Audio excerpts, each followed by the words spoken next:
we've been talking so much about the wild, and so as I was preparing for the summit the last 6 months or so, I was just really putting my heart out there to be like, what does this mean to me? What does wild mean to me? And it really started to connect to my heart. And I'm like, it's about a wild heart. And what does that look like? So this morning we're going to talk about how to reawaken your wild heart. This is Ro. She is our youngest. She is our wild child. And yesterday talking about the youngest children, I think everybody kind of knows those wild children, right? And I happen to be the youngest as well. So about 3 years ago, when she was maybe 2.5, we were at church one Sunday morning, and the song was playing, and I heard this little voice, like the little tone was higher, and I looked over, and she's like 2.5. She's just singing her heart out. She did not know the song. She did not know the tune. And she was singing like real words. Well, anyone who knows Ro knows that they probably weren't really, intelligible words. She's had some speech delays. But she was just singing and singing and singing song after song. And I was like in tears. I'm like, oh, she doesn't know anything. Like, what is she doing, But she had this wild heart. And that heart of like a 3-year-old singing her heart out just was like this beautiful picture to me. I'm like, wow, I don't know if I have that anymore. I don't know if I can do things that I don't know how they're going to turn out, or I need to have it all planned out, right? Little miss details. So that was a huge lesson for me. So as I was kind of reflecting on where my wild heart went, it brought up the last 10 years. Last night we talked about like kind of the first 10 years, but the last 10 years have been 3 babies in 5 years, evolving into homeschooling and travel and building our business, Jason's travel picking up, and it's been, as I call it, a joyful haul. And it's really, and I put this picture specifically of Sue and Jenna because we couldn't do it without him. I mean, it's a team effort to try to figure out how all this works from day to day. Every single week of our life is different than the last because of Jason's travel. So there's no rhythm that you can finally be like, here we go, this is it. It's like we have to keep reinventing what it looks like, especially as the kids age. And I think somewhere in those 10 years, I kind of lost my wild heart. And I just got to the grind, or was, stuck in the grind. And it felt like this. Everybody knows this scene at home. And I watched, and Lucy, of course, I watched this in preparation. And I will tell you, if you haven't seen this scene in a while, the setup is they're working at this chocolate factory, and then they have to keep up to the line. But the funniest thing that I had forgotten about this scene, because it had been years since I'd seen it, they actually start stuffing chocolate in their hats and their shirts. Okay, it's not even that they're stuffing in their mouth, which is hilarious, but they're stuffing them down their shirts and in their hats, and it's just classic. I'm like, that's how I feel. I feel like the pace is so fast that I'm stuffing things in my shirt and in my hat to like keep up. And it's not always pretty, the moment where you're stuffing everything from the living room into your back bedroom because people are coming over, and that's like, literally it happens, and then this, like, just kind of metaphorically spoke to me of like, that's kind of how I felt, and how in the world do you keep a wild heart where you can't even keep the living room floor clean, So this feeling is survival mode. These are actually words that I took from your registration forms of ways that people were feeling adultitis was affecting your lives. And all of this describes so many different points in my life. It's so relatable. Existing in a blur, dropping balls, drifting. And then the last one of being overwhelmed, exhausted, anxious, and burned out. And all of us have different forms of that and seasons for that, but I think the common denominators are pretty strong, So 98% of motherhood is putting sunscreen on people, especially with a boy as white as Ben. You know, he was gifted with my skin tone, not Jason's, so constantly just sunscreen after sunscreen. And the other part of motherhood I've found is trying to find the time to nap. You know, I love this picture because Ben isn't napping. And then Jason must have caught this and grabbed it. It is pretty funny. I'm like, yeah, he doesn't look very happy. That's bad, you know. And he should be napping, I'm sure, which is part of the problem. So this one has stood out to me year after year when I see this on Facebook. If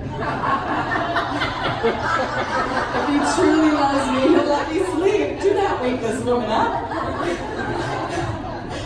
So I know that certain people here are in this stage. We're beyond it a little bit, but you know, I don't even think this has to be just for people who have kids. I think there's a pace that we all have in this life, this society. I was talking with Tom yesterday on a bench at the park, that, you know, since when are we all like so required to be on call?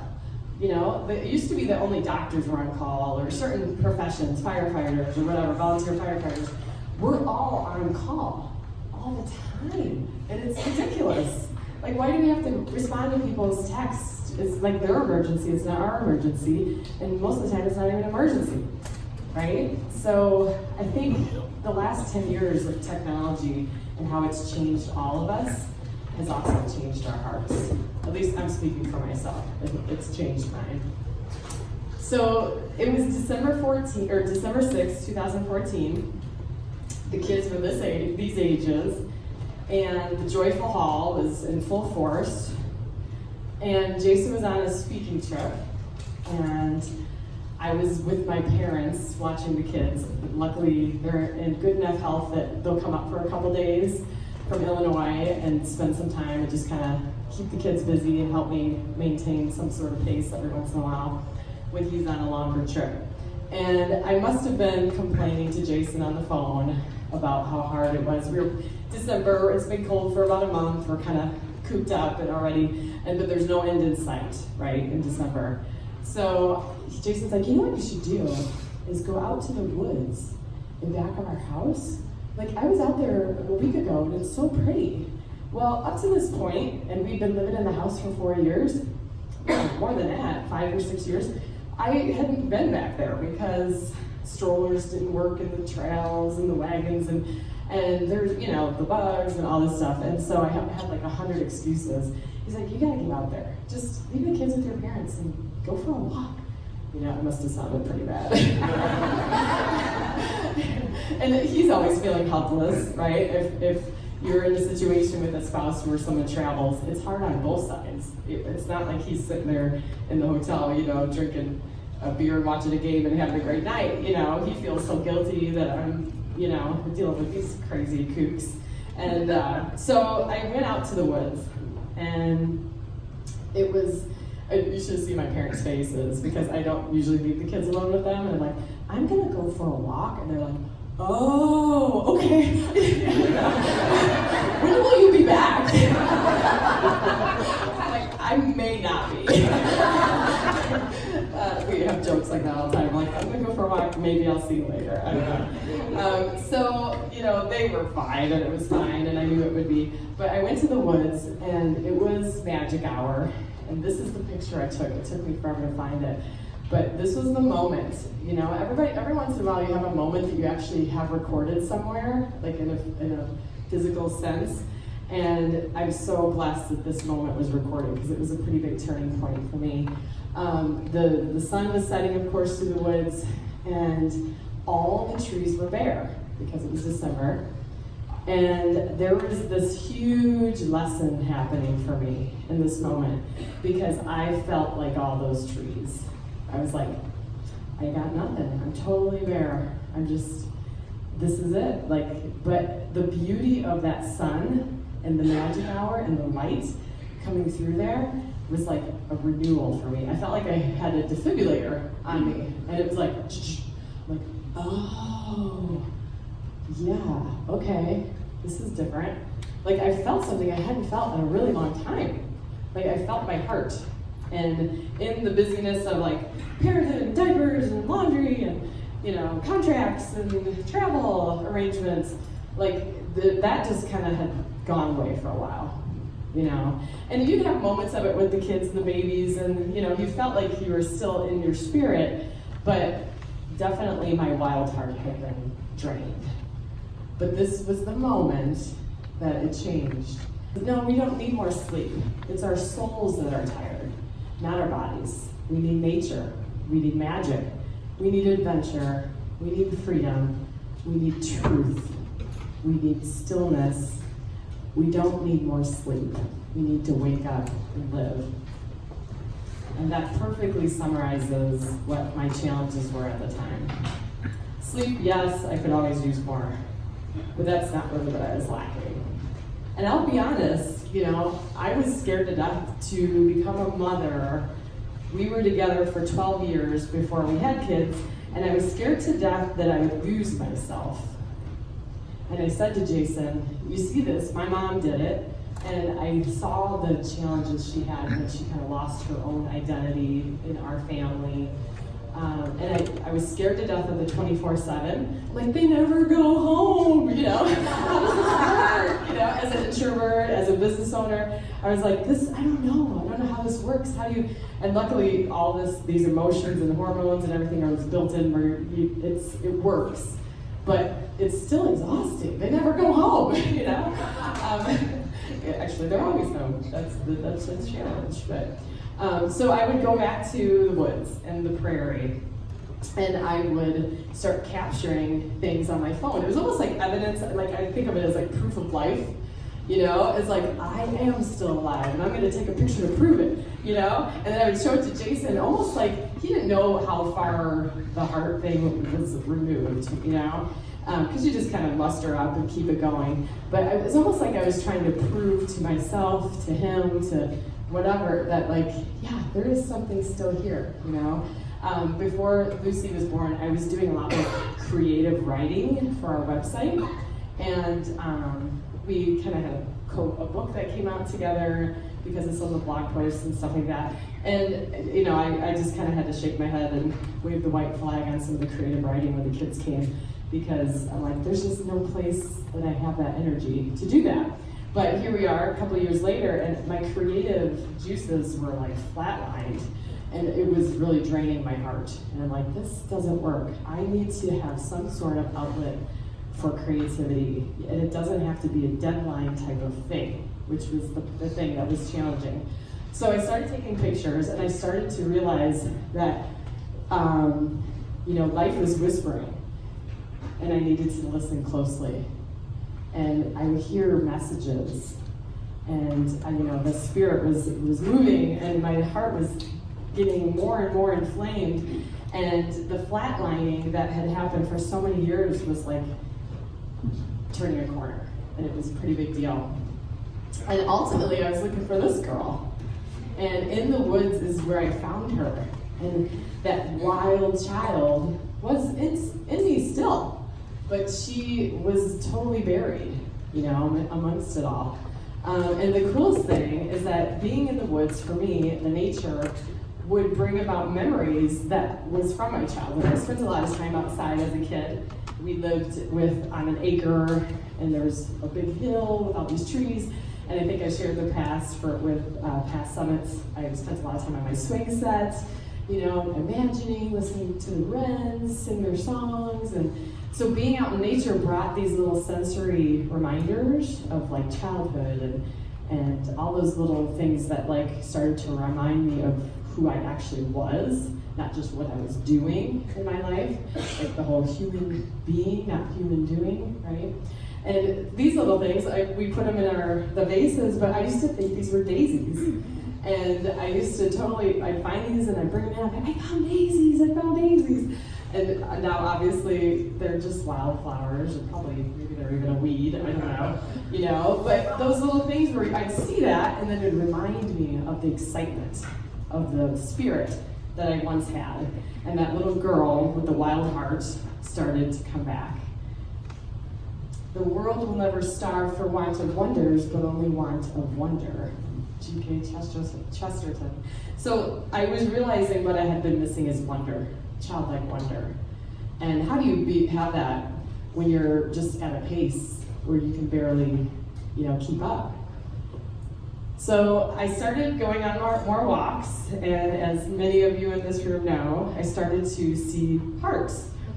And I started to post them on Instagram or Facebook, just because, again, my proof of life. I'm like, there's something here. There's messages. There's life. There's spirit, and I would just put them out there. But the thing that was crazy is that I had no idea how much it was transforming me. On one particular walk, I could easily see 20 or 30 hearts. Okay, I know. Michelle's face is like, what? I know. I would see them everywhere. It was kind of like, I must have been so distant from my own heart that God knew that He just needed to just infuse me with hearts. Of like, no, we got to keep breaking that glass, And so then I would just find them, and some are more obvious than others, But it was like a scavenger hunt for my soul. And it was so amazing to see how God, for me, I just felt like He was persistent. He didn't give up on me. He's like, your heart is going to be okay. We just got to keep giving you more hearts. And then people would send me hearts.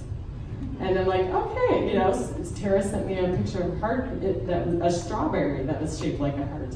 I would, things that you're like, oh my gosh, that's shaped like a heart, that's shaped like a heart. I saw a heart inside of a tree, I even think that sun looks like a heart, And part of me is like, am I just looking for this? And it's like, who cares? You're looking for wonder. Isn't that the whole point? Right? When you look for wonder, you're going to find it.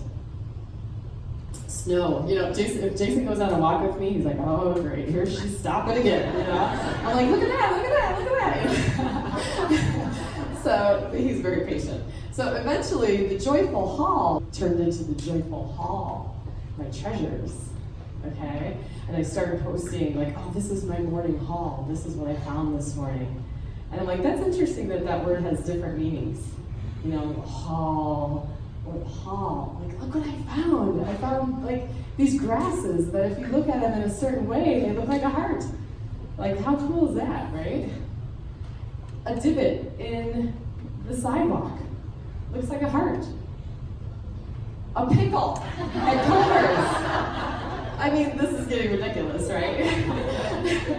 But it helped me not take myself too seriously, too. Like, all right, yeah, this is fun. This is really fun. So once I started to see with new eyes and my heart started to come back, it was like a reawakening of enormous proportions. Because all of a sudden, my eyes could not unsee what I was seeing. And once you see something a certain way, you can't unsee it. And everywhere I turned, I saw life lessons. And it was mind-blowing. I was like, I would come home and write notes, and then later that night, I would like write a poem about it, of like what I saw. And and Jason kept encouraging me, which was so great. He was picking up on all this, and he was like, maybe this will turn into something. I'm like, I don't know, like our Tinker Project concept, or like, I'm just doing it. Right now, I just feel like the juices are flowing, and who knows what it'll turn into. But I want to share with you some of the lessons that I was writing about. I had these poems and all this stuff. I'm like, oh, you don't want to sit through a poetry lesson. But I pulled out the nuggets, basically, that like, this poem represented this when I saw this, okay? So this picture, I was really attracted to light. And the word reignite kept coming back to me. Of like, okay, so invite the light back into your heart. Whenever I would see light hitting a flower in a certain way, or through something, I just kept feeling like reignited, like the light was coming into me, like filling me. Some days, at the very early walks, I would just stand there and I would literally like just receive the light. I would like just like let the light come into me, metaphorically, physically, vitamin D, all of it. But it would just fill me up. And then I could go back and make breakfast and get everybody going on the day. Another one was reflect. So I love how light can turn colors differently. It's like the stained glass concept. I felt like this leaf looked like stained glass to me. I'm like, that is so cool. It's just a leaf. I mean, it's a boring leaf too. It's not even like red or anything. So reflect. let the light shine back out into the world. Once you're reignited, you can actually shine it back out. But you have to reignite first before you can do that. Renew daily. So I'm fascinated by drops of water on things. So the best walks are right after a rain because the drips are still hanging on things. And my eyes, it's so fascinating, even with the best iPhone, my eyes still can see it so much better than a phone. And I'm always so frustrated of like, oh, can I get the drip? Can I get the drip? And so I was kind of happy with how this one turned out. But it reminds me of how important it is to renew daily. When I lost my wild heart, I was renewing weekly, maybe every other week. That just doesn't work. And so it's like, would you really skip a shower for 2 weeks? Is that gonna work? No, so that concept of like, what am I gonna do today to renew? And then guess what, I'm gonna have to do it all again tomorrow because it's a whole new day. Somehow God interwove the time and days to like be set in a way that we could kind of take everything in chunks, right? This one, I constantly think this looks like a hot air balloon, right? Like lifting off. So the poem that I wrote about this one was talking about the release. Like, what are you gonna leave in the past now? So, because there's regrets, right? There's like, oh, how many years was I kind of just going through the motions, and what did I miss out on? And especially for what we talk about, we put so much pressure on ourselves to do it right and not have any regrets. We're constantly talking about that. So how do I reconcile that with moments that you wish you would have acted differently?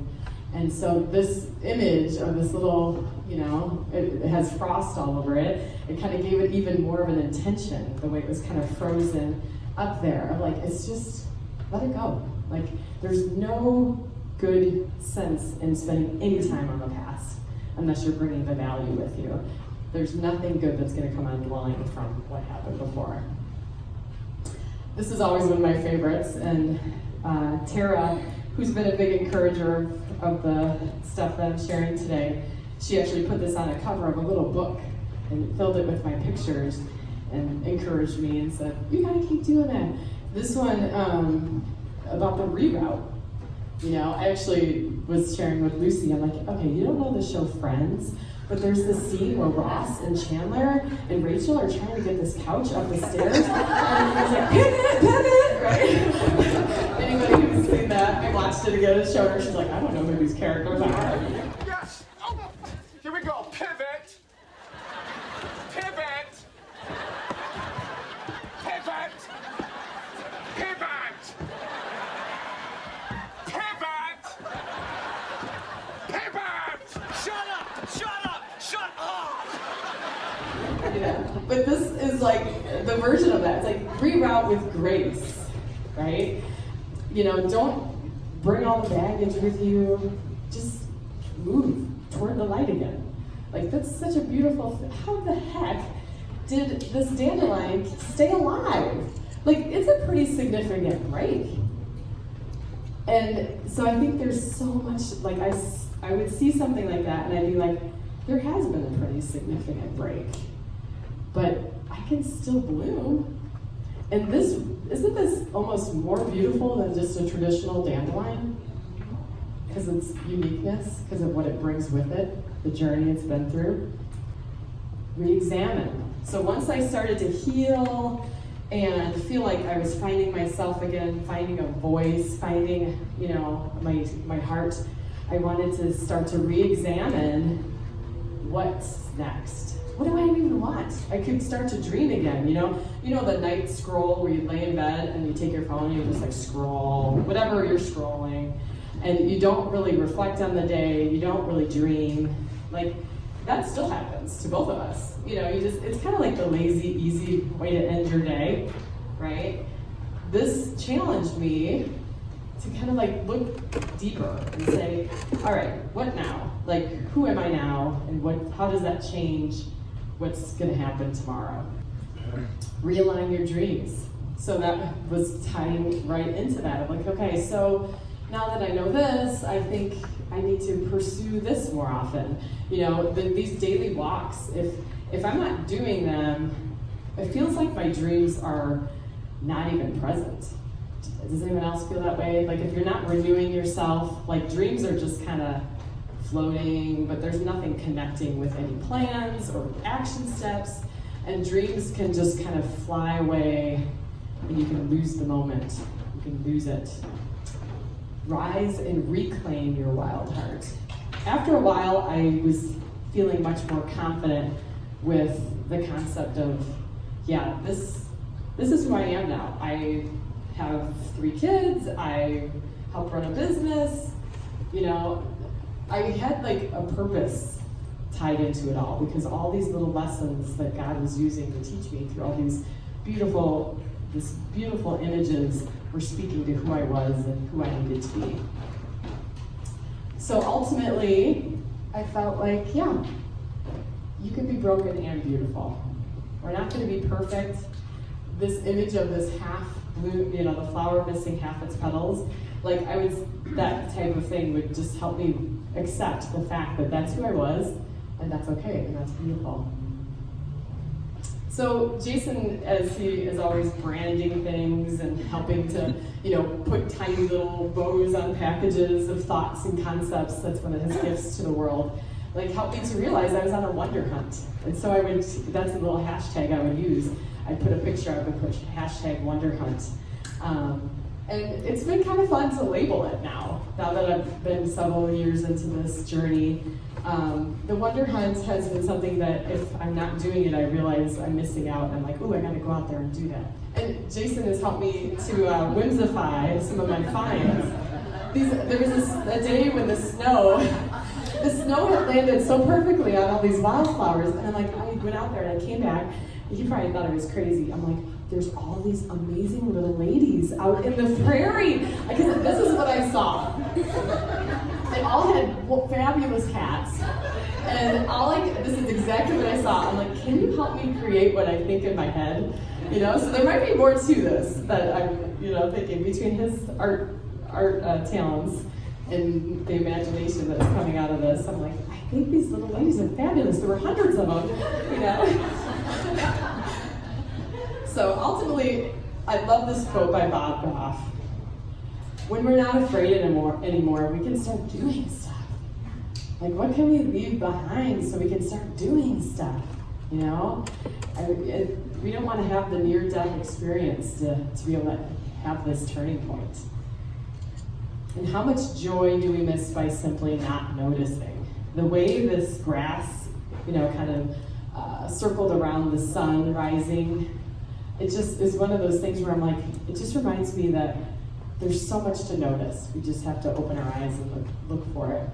So we can notice indescribable beauty, surprising whimsy, simple adventures, magic, freedom, and silliness.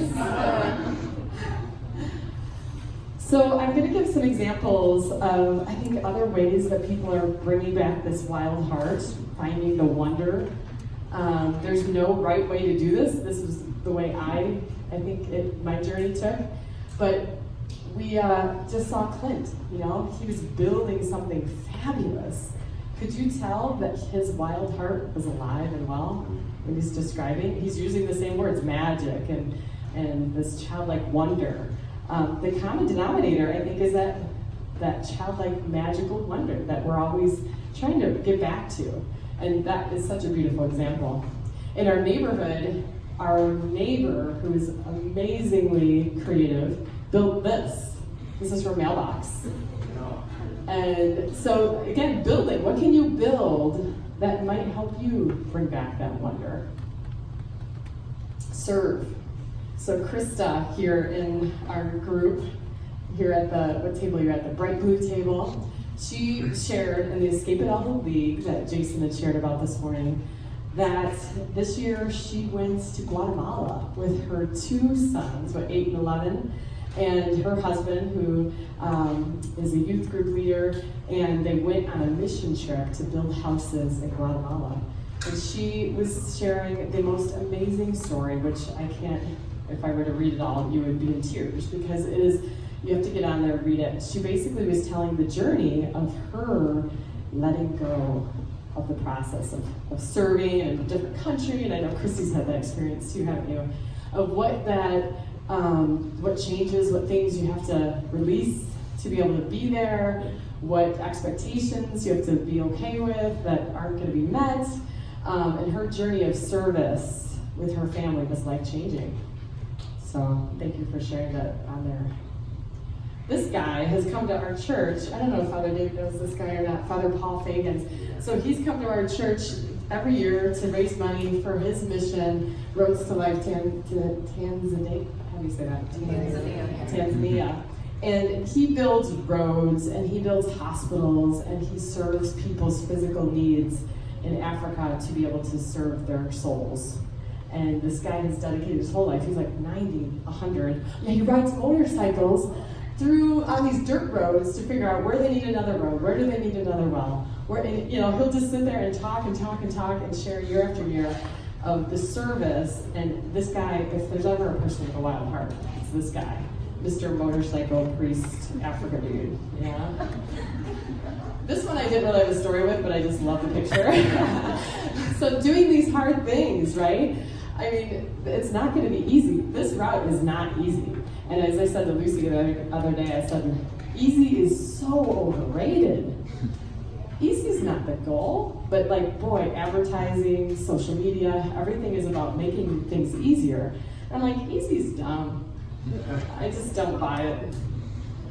Sherry Neal, our dear friend, she has committed to releasing 100 butterflies a year to help save the monarch population.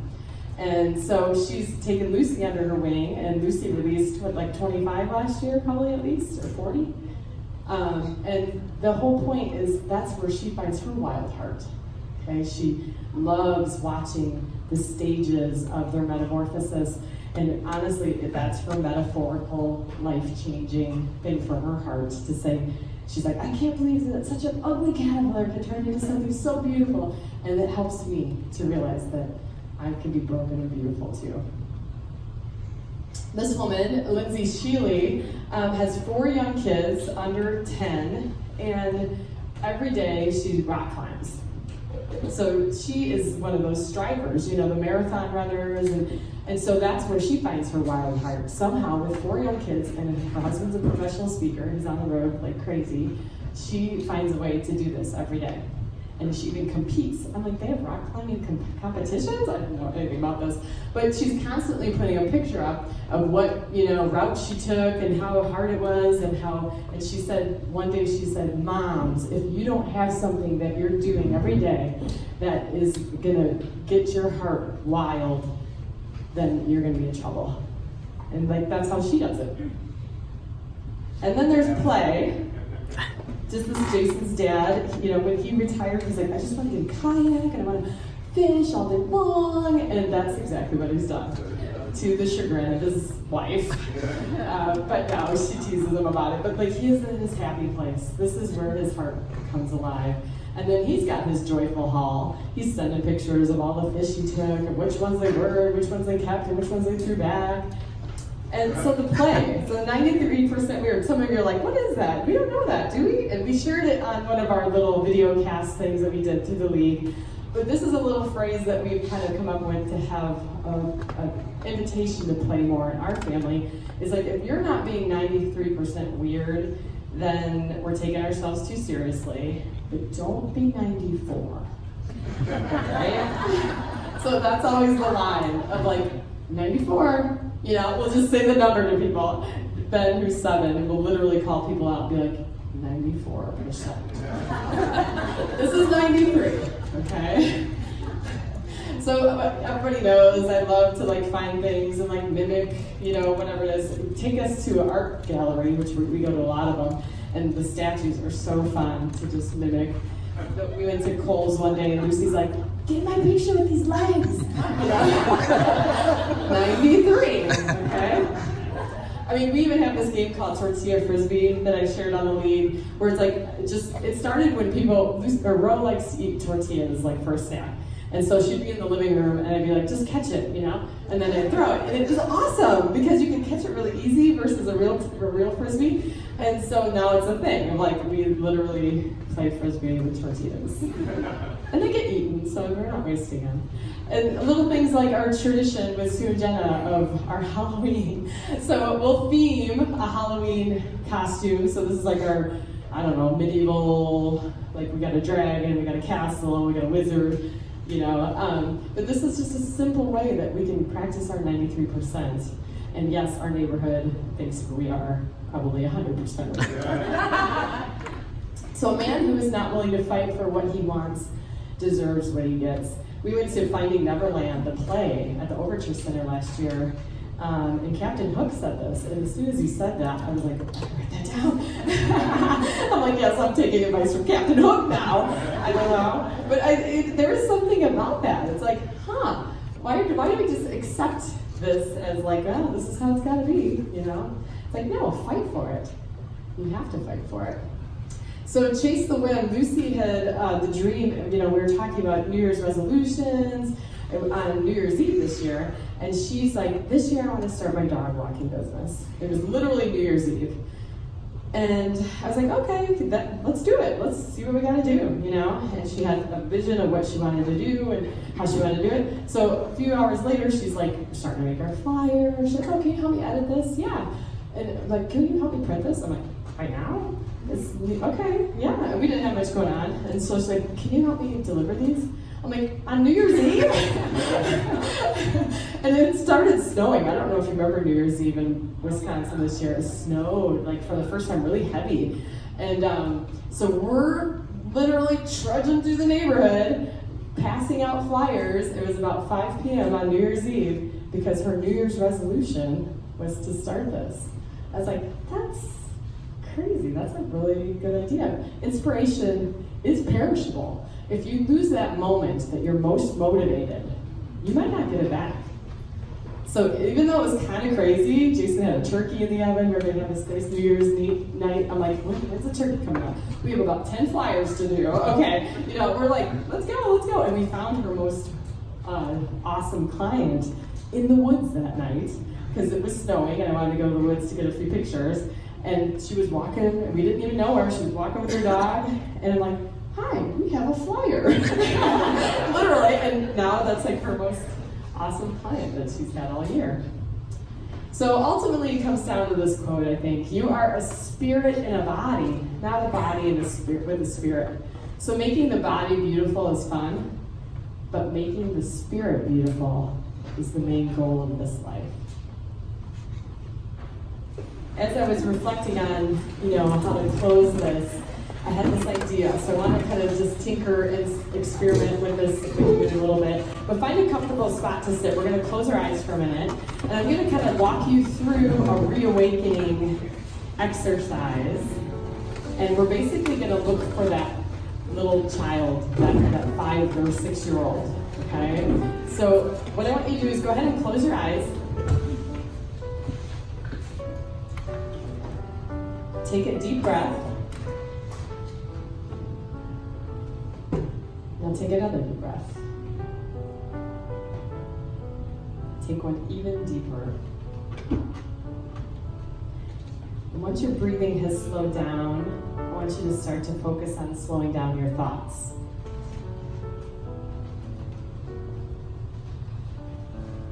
Keep the deep breathing. Like cleaning a chalkboard, I want you to just clear it all for right now. Bring your conscious thoughts to a complete stop.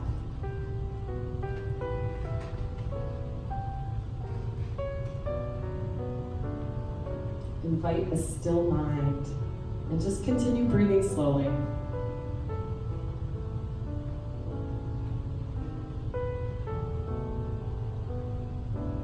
Your body is relaxed and you're breathing slower than you have in a very long time. And I just want you to be here for a few seconds. Savor this stillness.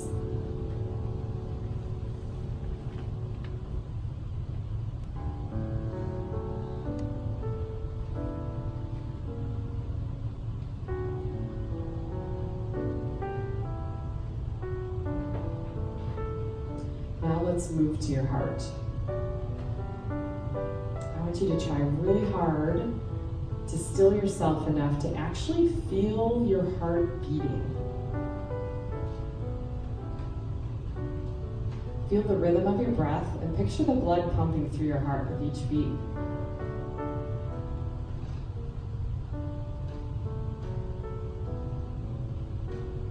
As you picture this, see if you can start to feel it within you.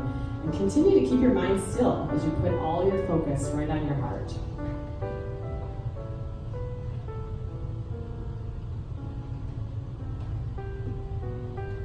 Now go ahead and take an honest look at your heart.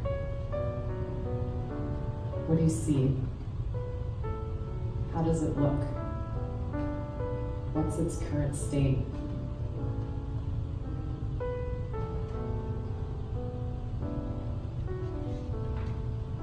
How does it feel? I want you to look even closer and see if you can find something very specific.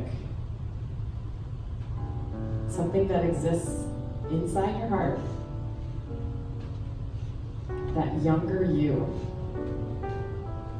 The inner child that's still alive. And for the purposes of this exercise, set aside all the hurt and pain from those younger years and look for the joyful child, the one that you could wish you could bring back. Do you see this child? Look really hard. Picture your eyes, your hair, your smile, that distinguishing feature that made you you. Delight in something that makes you laugh or smile about this little person. Once you've found this person, take a moment to enjoy this reunion, this reacquaintance. Acknowledge something really wonderful about this little person's personality or character traits.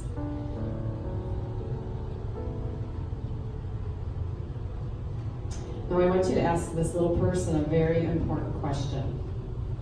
And you need to open your heart fully to hear the response. Ask this child if there's anything he or she wants to tell you about anything. Give this little child a chance to talk to you and just listen.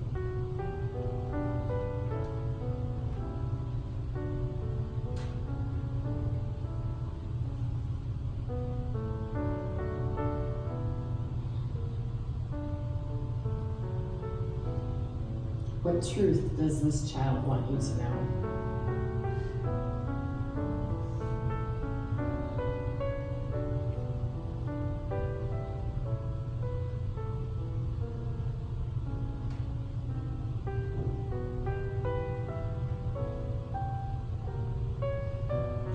Feel free to take a moment and acknowledge and fully receive this message. Let it rest in your heart and reawaken your heart in a new way.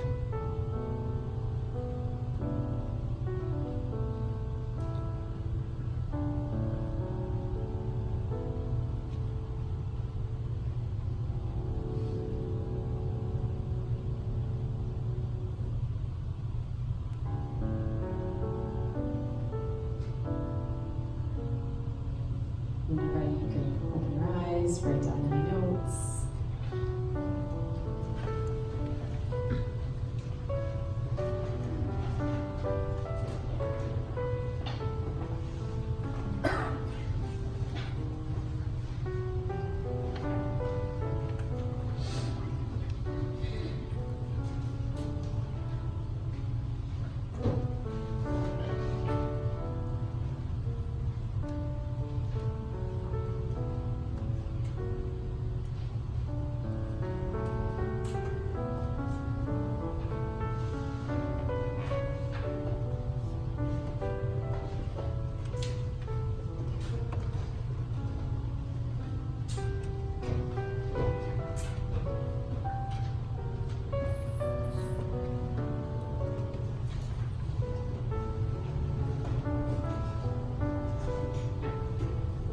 Thanks for trying that with me, guys.